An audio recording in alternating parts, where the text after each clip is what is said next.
श्री स्वामी चरित्र अध्याय 4. श्री गणेशाय नमः.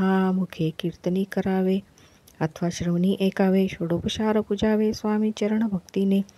नलगी करणे तीर्थाटन योगाभ्यास होम हवन सांडून या अवघाशीन नामस्मरण करावे. स्वामी नामाचा जप करिता चारी पुरुषार्थ येती हाता. स्वामी चरित्र गात एकता पुनरावृत्ती चुकेल. गताध्यायाचे अंती अक्कलकोटे आले येती. नृपनाया दर्शन देती स्वेच्छेने राहती तयापुरी.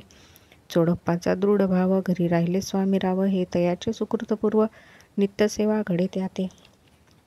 जे केवळ वैकुंठवासी अष्टसिद्धी ज्यांच्या दासी नवविधी तत्पर सेविसी ते धरती मानवरूप. चोडप्पा केवळ निर्धन परी स्वामी कृपा होता पूर्ण. लक्ष्मी होऊन आपण सहज आली तया घरी. कैसी आहे तयाची भक्ती नित्य पाहती परीक्षा येती. नाना प्रकारे त्रास देती परी तो कधी न कंटाळे. चोडप्पाची सद्गुणी कांता तीही केवळ पतिव्रता. सदोदित तिच्या चित्ता आनंद स्वामी सेवेचा. स्वामी नाना खेळ खेळती विचित्र लीला दाखविती. नगरवासी जनांची भक्ती दिवसेंदिवस दृढ झाली. स्वामी केवळ ईश्वर मूर्ती. देशोदेशी झाली ख्याती बहुत लोका. दर्शन येती कामना चित्ती धरुणी. कोणी संपत्ती कारणे कोणी मागती संताने व्हावी म्हणून या लग्ने येती दूर देशाहुनी. शरीर भोगे कष्टले संसार तापे तप्त झाले. माया माया पसाऱ्यात फसले ऐसे आले किती एक. सर्वांशी कल्पद्रुमा समान होनी कामना करती पूर्ण. भक्त का जास्त अवतीर्ण मानव रूपे झाले. भक्त अंतरी जे जे इच्छती ते ते यतिराज पुरविती. दृढचरणी जयांची भक्ती त्यासी होती कल्पतरू. जे का निंदक कुटील तया शास्त्रे केवळ. नास्तिकाप्रती तत्काळ योग्य शासन करिता ते. महिमा वाढला विशेष कित्येक करू लागले द्वेष. कोणा एका समयास वर्तमान घडले पै. कोणी दोन संन्यासी आले अक्कलकोटासी. आसुनी म्हणती जनांसी ढोंगी यांच्या नादी लागला. हा स्वामी नवे ढोंगी जो नाना भोग भोगी. साधू लक्षणे याचे अंगी कोणतीही वसतसे. काय तुम्हा वेड लागले वंदिता ढोंग्यांची पाहुले. यात स्वार्थ न परमार्थ न मिळे फसला तुम्ही अवघेही. ऐसे तयांनी निंदिले समर्थांनी अंतरी जाणले. तेव्हा ते भेटीसी आले तेव्हा केले नवलेख. पहावया आले लक्षण समर्थ समजले ती कोण. ज्या घरी बैसले तेथून उठून या चालले. एका भक्ताची या घरी पातली समर्थांची स्वारी. ते हे दोघी अविचारी होते बरोबरी संन्यासी.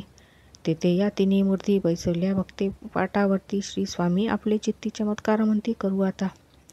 दर्शनेच्छू जन असंख्यात पातले तेथे क्षणार्धार्थ. समाज दाटला बहुत एकच गर्दी झाली.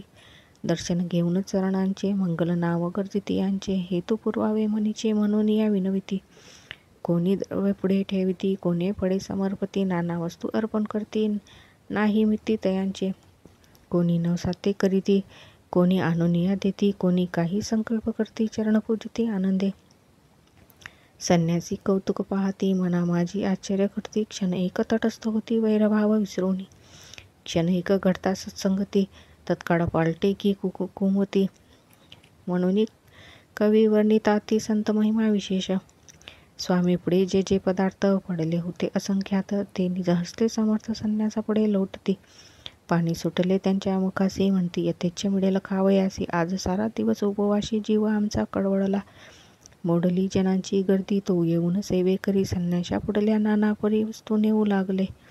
तेव्हा एका क्षणार्धात द्रव्यातिक सारे नेत. संन्यासी मनी जुरत व्याकुळ होत भुकेने.